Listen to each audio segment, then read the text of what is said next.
네, 여러분 안녕하세요. 반갑습니다. 주식 황금돼지 이건희 인사드리도록 하겠습니다.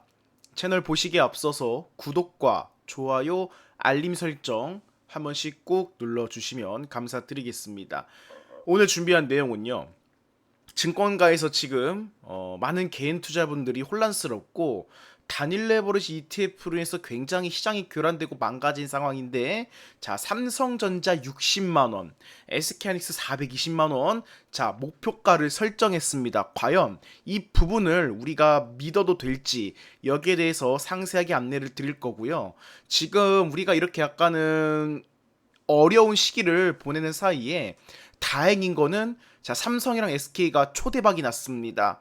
거기에 대한 내용을 오늘 전반적으로, 자, 전체적으로 다루면서 앞으로 삼성전자와 SK하이닉스에 관한 주가 방향이 좀 어떻게 전개될 것인지 한번 이야기를 해보는 시간을 가져볼 것이고요. 동시에 좀 참고해야 될 변수랑 더불어서 이러한 글로벌 시황적인 부분도 좀 종합적으로 설명해보는 시간을 가져보겠고, 동시에 하반기에 이렇게 지금 시장이 폭락 나온 사이에 굉장히 매력적으로 우리가 바닥권에서 주울 만한 괜찮은 종목이 없을지에 대해서도 상세하게 설명드리는 시간을 가져보도록 하겠습니다. 자, 일단은 60만 전자 그리고 420만 원 닉스 간다. 자, 증권가가 왜 지금 매수 기회라는 이야기를 했을까에 대해서 좀 정리를 해봤습니다. 여기서 분석을 해보니까 아마 저점 매수 기회로 인식을 하는 것 같아요. 이 많은 분들께서 뭐 삼성 20만 원 간다, 하이닉스 뭐 100만 원 회귀한다 이렇게 말씀하시는데, 사실 말씀드려가지고 지금 삼성과 SK가 보여주고 있는 저력이라든가 이런 퍼포먼스를 보시면 거기만큼 하락한다라는 거는 말도 안 되는 수치라는 생각을 가지고 있고요. 아울러서 정말 그렇게 빠지면 삼성 SK 주가를 이제 외국인들이 쓸어 담을 가능성이 높습니다. 어마어마한 금액 자체로. 그러면 또 어떠한 변수가 발생을 하냐면, 우리 개인 투자분들 같은 경우는 굉장히 높은 가격에서 매수한 분들이 많으실 텐데, 외국인들은 저가 매수를 한다? 실질적으로 지금 제 개인적인 생각이겠지만 이 단일 레버리지 ETF라는 것 자체가 실질적으로 우리나라가 펼친 정책이기 때문에 우리 국민들, 그리고 우리 대한민국 국민들이 수혜를 가장 많이 봐야 되는데, 대한민국 국민들은 물량바지가 되고 오히려 지구 반대편 외국인들이 오히려 수혜를 보는, 그러니까는 남 좋은 일만 지금 시키고 있다라는 느낌을 굉장히 많이 받고 있어요. 그럼에도 불구하고 또 하락이 나오면 외국인들이 지분을 쓸어 담으면서 이제 경영권에도 개입을 한다라거나 의견을 좀 강력하게 비칠 만한 이러한 모멘텀을 제공할 수가 있기 때문에 그 부분은 제한적이다라는 말씀을 드리겠고요. 저 또한 여전히 7월달은 굉장히 어려웠지만 차라리 뭐 금리 인상, 미국 이란 전쟁, 뭐 단일 레버리지 몰아서 때려맞길 잘했다는 생각을 가지고 있어요. 지금 최근 주가 하락 원인으로는 뭐 유가 금리 상승 부담, 내년도에 낸드 쪽 가격이 이제 둔화가 우려된다 그러면서 외국인 매도세가 이어진다고 하는데, 현실적으로 낸드 같은 경우 오히려 여러분 이제 HBF라는 기술이 나올 겁니다. 이제 낸드도 적층을 쌓는다는 뜻이겠죠? 그래서 너무 저는 과도한 반영이라 생각을 가지고 있어요. 그리고 무엇보다도 가장 중요한 게 무엇이냐? 펀더멘털 훼손이 없다라는 점이겠죠. 만약에 삼성이랑 SK가 이 실적이 말도 안 되는 수백조 원의 그 영업이익에 이 50% 각각 80%에 육박하는 영업이익률이 올 한 해로 끝나면 굉장히 좀 어려운 국면에 진입할 수도 있겠다. 장기적으로 그렇게 생각해 볼 수가 있겠는데, 앞으로 2년, 3년에 걸쳐 가지고 계속 잘 나올 거예요. 왜냐하면 LTA죠. 장기 공급 계약입니다. 지금 삼성이랑 SK가 돈을 버는 것 자체가 많은 분들이 이전처럼 뭐 메모리 관해서 수요와 공급 원칙에 따라서 수요가 줄어들고 공급량이 많아지면 재고가 쌓이면서 실적에 반영되는 것이 아니야라고 하실 수가 있겠는데, 지금 철저하게 삼성이랑 SK가 가져가고 있는 모델은 주문 제작 방식이에요. 그러니까 이게 막 기존의 DDR 그4 이런 시대처럼 메모리 그 DDR 그 부분처럼 막 공급 계약을 해놨다가 갑자기 거래처에서 필요 없어 하면 그게 재고로 쌓이는 그런 구조가 아니라 이만큼 필요해. 우리는 이러한 구조의 메모리가 필요하니까 이렇게 만들어 줘. 그래서 고객사의 니즈에 맞는 디자인과 그러한 그 요구 사항을 충족을 시켜서 맞춤 제작 방식이기 때문에 실적이 급격하게 감소한다라거나 빠지지 않는 관점으로 보시면 될 것 같아요. 그리고 이러한 빅테크가 어마어마하게 지금 아직도 공급이 엄청나게 지금 부족하다 보니까 줄을 서 있는 상태이기 때문에 가격이 폭증했고요. 뭐 피크아웃이다, 메모리 가격이 더 이상 뭐 안 올라갈 것이다. 당연히 이만큼 올라갔으면 올라가는 속도가 줄어들 수 있겠죠. 삼성 SK 주가도 마찬가지라 봅니다. 삼성이 1년 동안 한 600% 정도 올라갔고 하이닉스가 한 1000% 정도 올라갔잖아요. 그냥 비례하다라 보시면 될 것 같아요. 이렇게 올라기 때문에 당연히 우리는 계속 이렇게 간다고 상상을 하시겠지만 그게 아니라 가파르게 올랐으면 이거는 성장성이 있어 이만큼 올라간 거고 이제 그 다음 안정기를 다지는 과정에서는 흔들림이 있다가 상승폭이 천천히 줄어들 수가 있다라는 거겠죠. 그럼에도 실적 대비해서 여전히 저평가란 이야기가 나오고 있기 때문에 실제로 이익 성장 기반에서 계산을 하더라도 저평가가 맞습니다. 그래서 여러분께서는 제가 계속 말씀드리지만 7월 달에는 워낙 고통스러웠죠. 근데 자연스럽게 회복을 하면서 점차 정상 궤도로 갈 거라 생각을 가지고 있고요. 여전히 D램 공급은 부족합니다. 그리고 D램 수급이 타이트하기 때문에 올해가 아니라 2028년도까지 선순환이에요. 그러면 이 직전 2027년 가서 우리가 이 주식을 매도를 한다거나 그때 가서 판단을 해도 늦지 않다. 그 안에서는 충분히 먹을 게 있다라고 보시면 될 것 같아요. 그리고 AI 인프라는 투자가 지속되고 있습니다. 글로벌 빅테크들이 지난 여러분도 5년, 10년 동안 쌓은 막대한 유보금들이 어마어마해요. 그런데 오히려 지금 AI 시대에서 밀리는 순간 완전 그냥 도태될 수가 있기 때문에 이것을 점유하기 위해서 막대한 투자를 한다 보시면 될 것 같고요. 빅테크 투자는 지속될 수밖에 없고 총 수요는 증가할 수밖에 없는 관점이라고 보시면 될 것 같습니다. 뭐 삼성전자는 구글양 서버 HBM 공급 1위에 지금 3분기 대규모 어닝 서프라이즈가 기대가 되고 있어요. 하이닉스는 역시나 LTE 비중 확대가 되고 있고 안정적 수익 구조가 지제 가치 상승이 지금 오히려 가속화될 것으로 보여지고 있고요. 어, 제가 이따가 변수를 말씀드리겠지만 삼성 SK는 지금 당장 우리가 흔들릴 수 있더라도 명확한 거는 우리가 견고해야 된다는 말씀을 드리고 싶어요. 견고해야 된다. 경고해야 되고요. 그리고 제가 이제 일전에 여러분들 지난 영상을 보시면 이 삼성의 히든 카드가 따로 있다고 말씀드렸잖아요. 파운드리라고 했는데 속보가 떴습니다. 브로드컴 제품에 첨단 파운드리 공정을 적용시키기로 했다라는 거죠. TSMC가 감당을 다 못합니다. 그러면 당연히 그 다음으로 준비된 기업은 삼성전자밖에 없어요. 삼성전자는 메모리뿐만 아니라 파운드리까지 겹쳐지면 올해가 아니라 내년, 내후년으로 갈수록 돈을 훨씬 더 많이 벌 것이고 여러분들이 상상하는 그 이상대로 더 많이 벌 거라는 의견은 저는 여전히 변함이 없다라는 점에 한 표를 두겠습니다. 이번 달은 굉장히 어렵고 여러분께서 무서우실 수 있더라도 결국엔 이 또한 지나갈 거고 시간이 해결해 줄 거예요.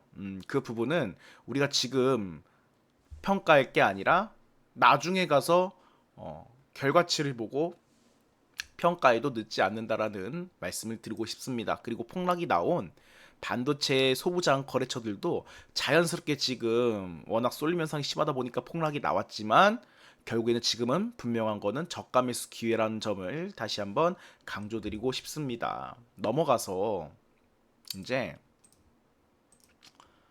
삼성전자랑 SK가 초대박이 났어요. 여러분 이게 제 이 말씀을 왜 드리냐면 주가는 지금 흔들릴 수 있겠지만 삼성 SK가 망했어요? 안 망했어요. 일 잘못되고 있어요? 아니에요. 공급의 차질이 빚어지고 있어요. 그거는 수요가 너무 넘쳐나가지고 지금 그럴 지경이지 악재가 별다르게 없어요. 삼성 SK는 가만히 있습니다. 그냥 주식시장이 시끄러운 거지 삼성 SK는 지금 아주 그냥 대박 행진을 치면서 굉장히 본 사업을 진행을 잘하고 있고요. 아마 최근에 뭐 호남 클러스터 반도체 클러스터 투자를 필두로 해가지고 그 이상의 호재가 없을 거라고 했다가 사실 국내에서는 한계가 있다라 보고 있고요. 수출로 먹고 사는 나라는 국내 투자가 아니라 해외에서 실질적으로 대박을 터트려야 그게 현실적인 호재라 보고 있는데, 하이닉스가 7,500억 불, 그리고 삼성이 2천억 불, 지금 빅테크들이랑 9,500억 불 잭팟이 터졌어요. 대략적으로 금액으로 환산하면 1,300조 원이 넘어가는 수치고요. 하이닉스가 1,000조 원이 넘어가는 금액, 삼성은 300조 원에 가까운 금액에 관한 잭팟이 터졌습니다. 신규 공급 협력을 추진한다고 합니다. 삼성 SK가 을이 아니라 삼성 SK가 갑이라고 보시면 될 것 같고, 지금 이러한 상태가 벌어지고 있다라는 점에서는 여러분들 분명한 거는 호재로 인식을 하셨으면 좋겠어요. 삼성전자 같은 경우는 브로드컴이랑 2천억 달러 첨단 메모리 반도체 공급, 그리고 AI 칩 생산을 위한 파운드리 협력 MOU를 체결했고요. AI 칩 핵심인데 이제 브로드컴뿐만 아니라 여러분들이 아시는 구글, 아마존, 메타, 오픈 AI, 엔트로픽 전부 다 대기하고 있어요. 테슬라까지, 메타까지 포함해서. 그러면 TSMC가 물량을 다 감당하지 못하기 때문에 앞으로 지금 브로드컴에 관련해서 나온 파운드리 협력 금액만 290조 원인데 빅테크 5개만 더 붙는다라고 가정을 한다라면 파운드리 쪽으로도 우리가 가치로 매길 수 있는 금액 자체가 1,000조 원이 넘어갈 수 있다. 거기 삼성은 메모리까지 존재하고 있기 때문에 앞으로 돈을 훨씬 더 많이 버는 관점으로 보시면 될 것 같고요. 그리고 SK 하이닉스 같은 경우 명백한 거는 이제 첨단 메모리 관련해서 HBM 분야에서 세계 점유율 1등입니다. 현재 아마 올해 기준으로 58%인데, 그렇다 보니까 빅테크들한테 핵심적으로 가장 지금 필요한 거는 메모리이기 때문에 점유율이 전 세계에서 가장 많고 그 절반 이상을 차지하고 있기 때문에 금액도 그만큼 크다라 보시면 될 것 같아요. 1085조 원 장기 공급 협력 추진에 관한 소식이 있었습니다. 그리고 삼성 SK뿐만 아니라 저는 이걸 굉장히 기다렸어요. SK텔레콤이랑 네이버. 이제 네이버도 여러분들 주가 저점권에 있잖아요. 저는 슬슬 이제 매수 관점으로 보셔도 될 것 같아요. 그동안 제가 이제 항상 말씀드렸던 게 네이버나 카카오 같은 경우는 이제 국내 대장은 맞다. 근데 명백한 건 무엇이다? 해외에서의 모멘텀이 더욱더 공고히 다져야 된다. 국내 플랫폼 1위라는 거는 정말 인정을 할 수밖에 없겠죠. 그런데 말 그대로 국내에서 무슨 전국체전 나가는 것도 아니고 올림픽 금메달이 훨씬 낫잖아요. 전국체전 금메달보다. 그래서 저는 한편으로는 우리나라 이 핵심 이러한 플랫폼 기업들이 해외로 나갔으면 좋겠다라는 이야기를 계속해서 말씀을 드렸는데, 사실 카카오는 조금 뒤처지고 있고요. 네이버 같은 경우는 이제 본격적인 협력 이야기가 숫자로 나왔습니다. 그러면 매수 관점으로 오랫동안 여러분들 진득하게 저는 가져갈 만한 구간 중에 하나라고 보고 있고요. 네이버는 매수 기회라고 생각을 합니다. 그리고 SK텔레콤 같은 경우도 일전부터 제가 항상 말씀을 드렸죠, 여러분들께. 8만원, 9만원대에서는 무조건 물량 쓸어 담아라. 아마 지난번에 11만원 부분까지 돌파가 나왔을 거예요.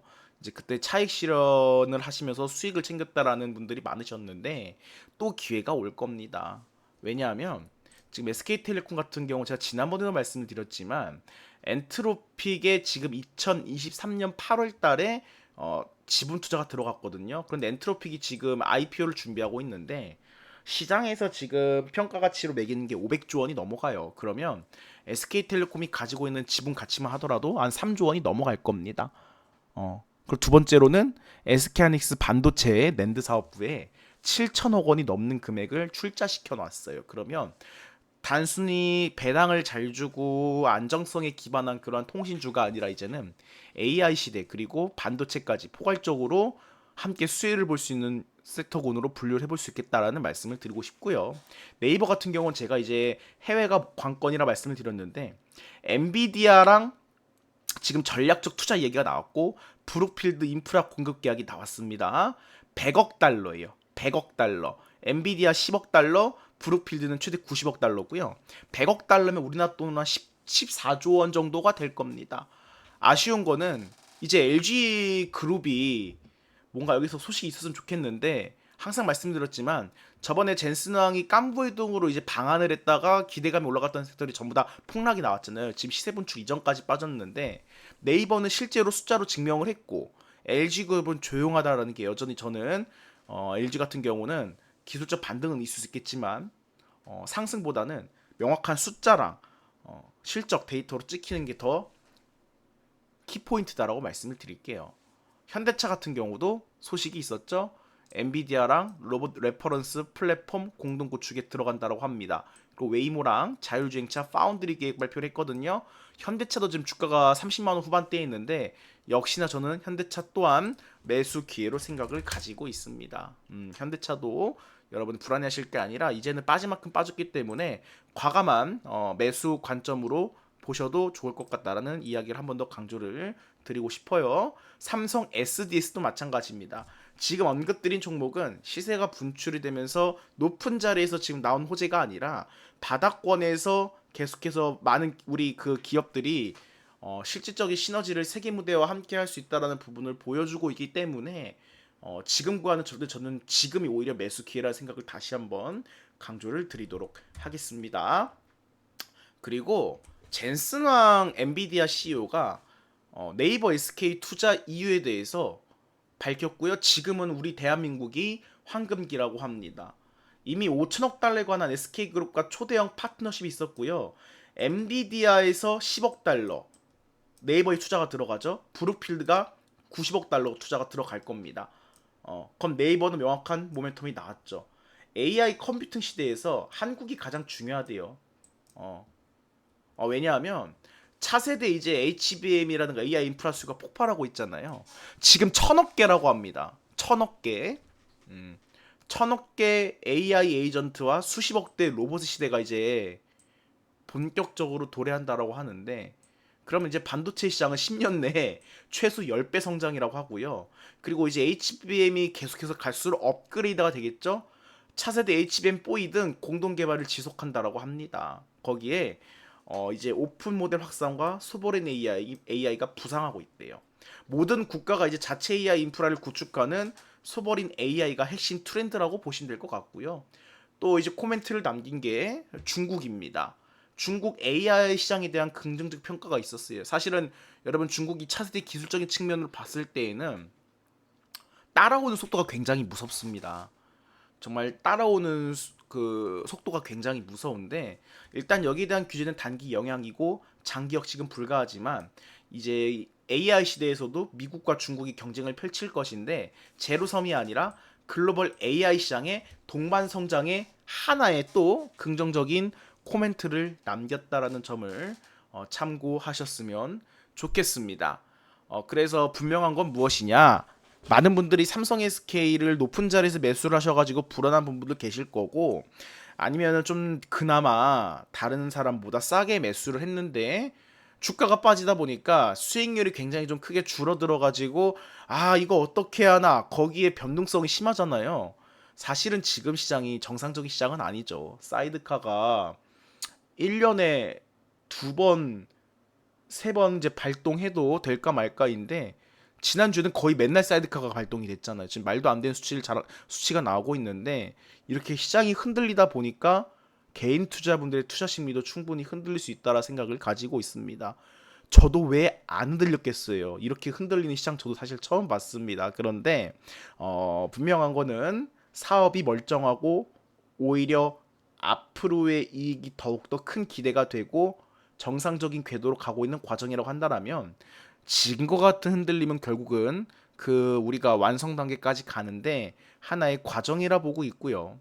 시청자분들께서도 좀 이제 많이 흔들리셨겠지만 굳건한 마음을 다지고 좀 한 단계 한 단계 천천히 보셨으면 좋겠다라는 말씀을 꼭 전해드리고 싶습니다. 변수는 결국 이거예요.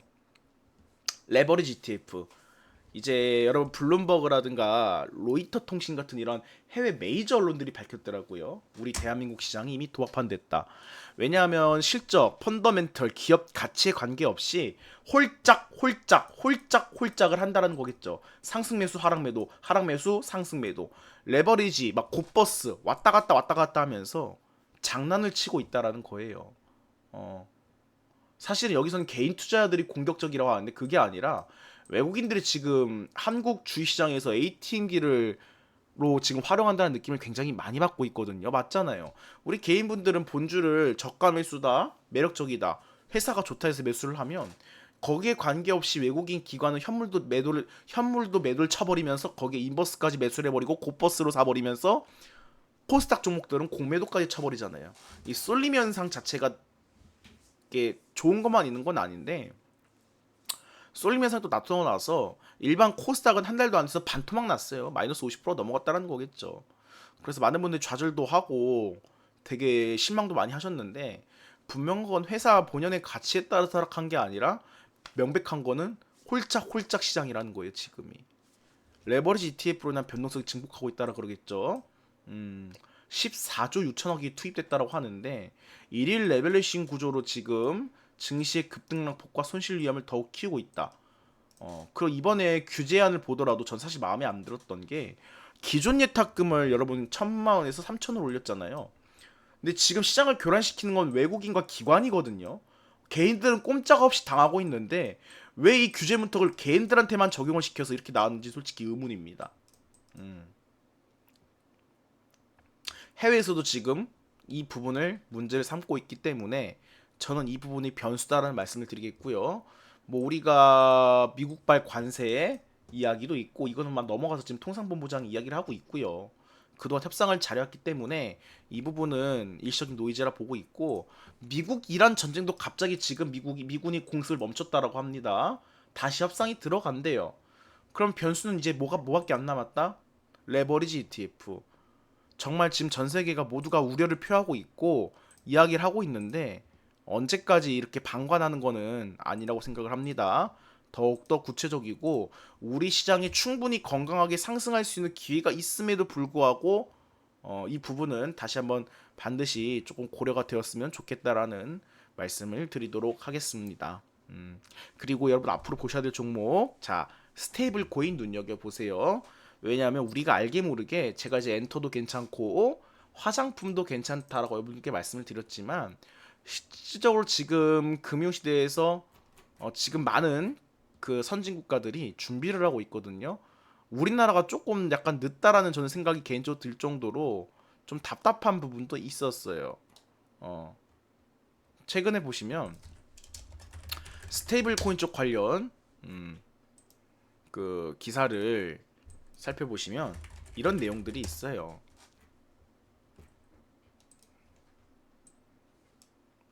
미국이 지금 아예 법정 그 지니어스법이 나왔고 유럽도 나왔죠. 지금 글로벌 국가들은 디지털 금융 영토 전쟁을 펼치고 있는데 우리나라는 아직 법 제안이 통과가 되지도 않은 상태이죠. 근데 이게 하반기에 여러분 될 수밖에 없을 거예요. 하반기에 될 수밖에 없고 이제 유통량이 1조 4,500억 달러로 이제 확대가 된다고 하거든요. 그럼 10년 아니에요. 10년 아니고 핵심적인 부분은 결국에는 여러분 그런 것도 존재를 해요. 법정 화폐로 담보화가 될 것이냐, 민간 기업들을 무의미하게 다 승인을 때리면서 시장을 키울 것이냐. 그런데 참고로 하셔야 될 게 여러분들은 법정 화폐 용도로 연동이 되면서 담보되는 걸 노리셔야 돼요. 민간 기업들이 무분별하게 들어오면 소위 말해서 뱅크런 사태가 일어나거나 현금이 없기 때문에 언제든지 먹튀할 수가 있거든요. 그래서 제가 봤을 때는 스테이블 코인 안에서는 그것만 참고하시면 될 것 같아요. 돈 많은 기업이 이거를 주도하느냐 안 하느냐. 그래서 저는 NHNKCP를 보고 있다고 간단하게 말씀을 드리겠고요. 그 이유는 네이버가 인적 분할한 기업이기도 하고 네이버 핵심 종목이기도 하죠. 관련주로 유통 물량이 10배 이상 터트려놓은 급등 에너지 매집 흔적이 있기 때문에 매수 관점이다. 이 정도로 말씀을 드리겠고요. 장기 투자 관점에서 바닥이죠. 나쁘지 않다라는 말씀을 드릴게요. 헥토 파이낸셜도 수혜주가 될 수 있겠지만 저는 NHNKCP를 더욱더 눈여겨보고 있다는 말씀을 드리겠고요. 이 정도로 말씀을 드리겠고 아마 주가에 대한 상승 파동은 빠르면 한 6개월 안에 결과가 나오겠죠, 여러분들. 그래서 지금은 분명한 거는 그냥 매수 기회다라는 정도로 기회를 줄 때 분할적으로 그냥 모아가시라는 정도로 코멘트를 드릴게요. 급등 에너지가 있고 매집 흔적이 있고 현금도 많고 돈도 많습니다. 이익 대비 저평가 기업.